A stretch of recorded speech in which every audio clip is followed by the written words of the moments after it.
rata-rata setiap hari itu ada tamu berapa minuman yang harus dikeluarkan setiap hari, 1 bulannya berapa, 1 tahun jatuhnya berapa.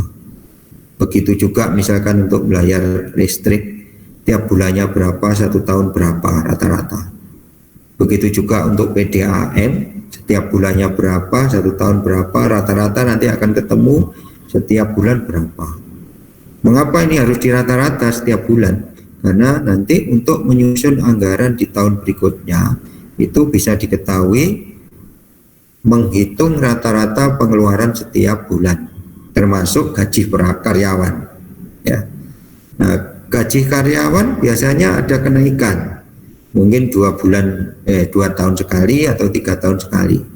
Ini menyesuaikan dengan kondisi dan situasi yang ada di masyarakat, kenaikan harga, ya, fluktuasi keuangan rupiah, ini juga seperti itu, sehingga karyawan itu ada kenaikan kesejahteraan, dan itu harus diperhitungkan bagian dana.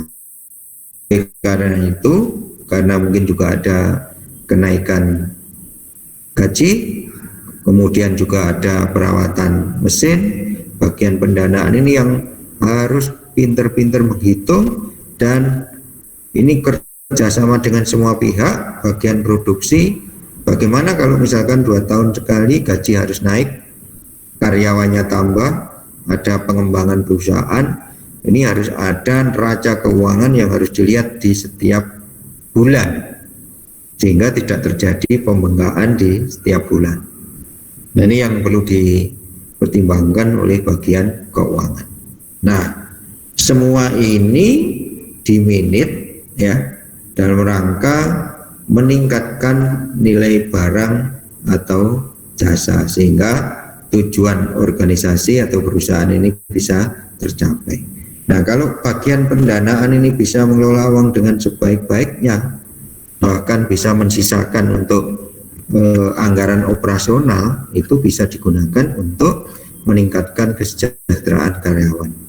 Misalnya untuk seragam, ya, ini setiap tahun diberi.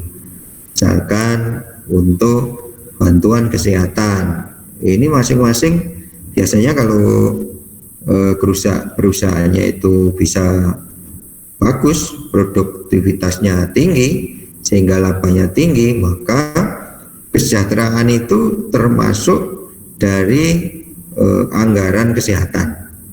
Jadi karyawan yang sakit itu biasanya sudah dibiayai oleh perusahaan, karena yang sakit tidak semua, ya mudah-mudahan tidak ada wabah, sehingga perusahaan mampu memberikan tunjangan kesehatan bagi yang sakit, ya.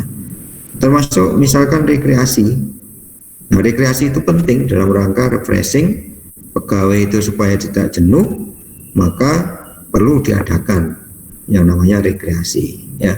Dan ini yang menganggarkan ya bagian keuangan, ya, bagian keuangan, dan lain-lain yang harus dianggarkan oleh bagian keuangan.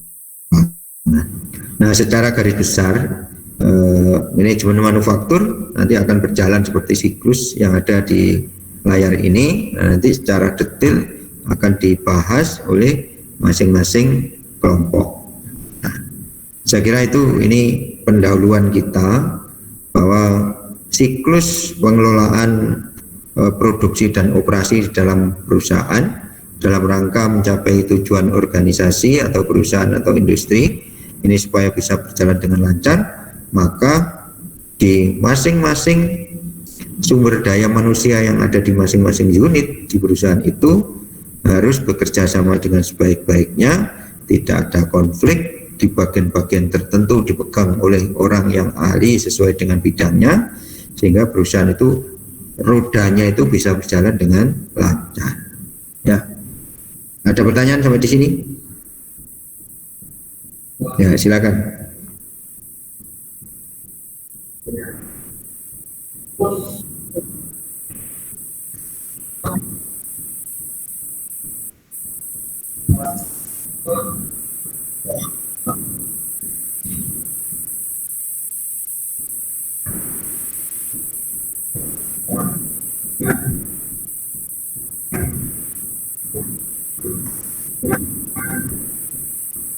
Iya, jadi di bagian sarana prasarana itu biasanya nanti juga ada kalau misalkan ini perusahaan besar, ada direktur utama, kemudian juga ada direktur-direktur, ada direktur pemasaran, ada direktur SDM, ada direktur keuangan, ada direktur sumber seterusnya.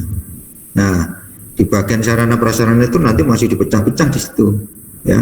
Siapa yang bertanggung jawab tentang pengembangan gedung, siapa yang bertanggung jawab dengan kaitannya sarana produksi mesin-mesin, ya. Itu selalu koordinasi antara bagian yang satu dengan bagian yang lain.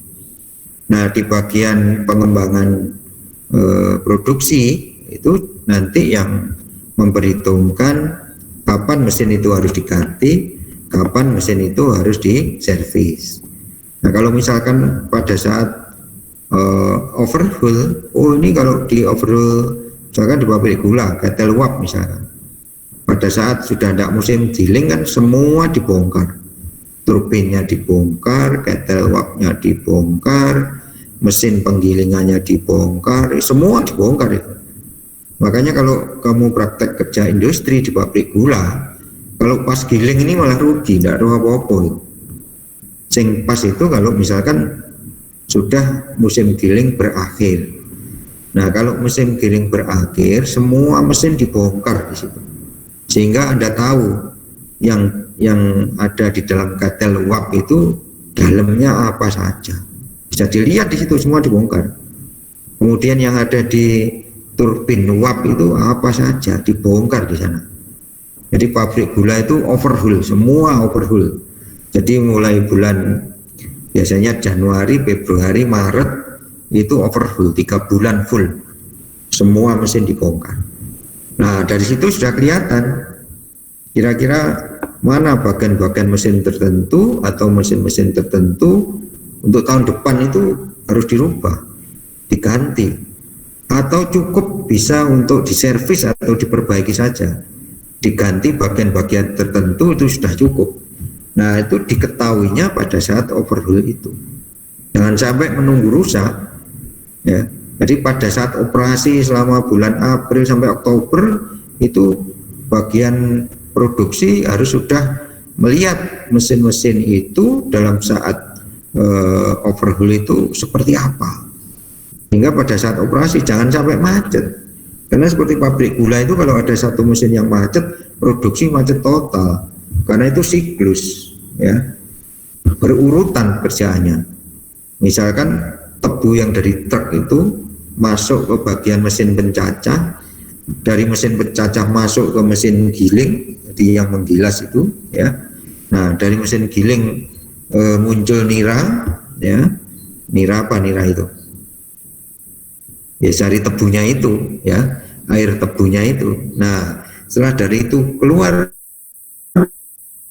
maka dimasuk di dalam penguapan, masuk dalam penguapan terjadi masuk di dalam pengkristalan, dalam pengkristalan nanti masuk dibagi-bagi menjadi KW1, KW2, KW3, KW4. Nah, setelah dibedakan masuk karung secara otomatis pakai konveyor, langsung otomatis dijahit. Setelah dijahit di situ langsung, dan itu pun menggunakan. Nah, di situ ya itu merupakan siklus. Tidak boleh pada saat mesin operasi salah satu mesin rusak karena macet total itu. Ya, karena harus ini terus menerus itu, ya, siklusnya siklus secara terus menerus, continue, ya. Jadi seperti itu. Jadi bagian siapa itu?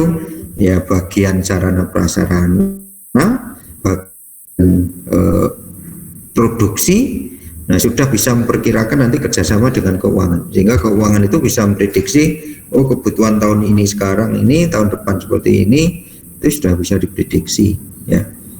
Di bagian perawatan juga ada sendiri nanti, ya, di situ, ya. Bagian K3 juga ada sendiri di pabrik itu, ya. Jadi sendiri-sendiri dan semuanya itu bekerja bersama-sama. Jadi saling komunikasi, saling diskusi, sehingga makanya di pabrik gula pun setiap minggu mesti ada meeting, ada pertemuan antar kepala bagian itu, sehingga ada koordinasi di situ.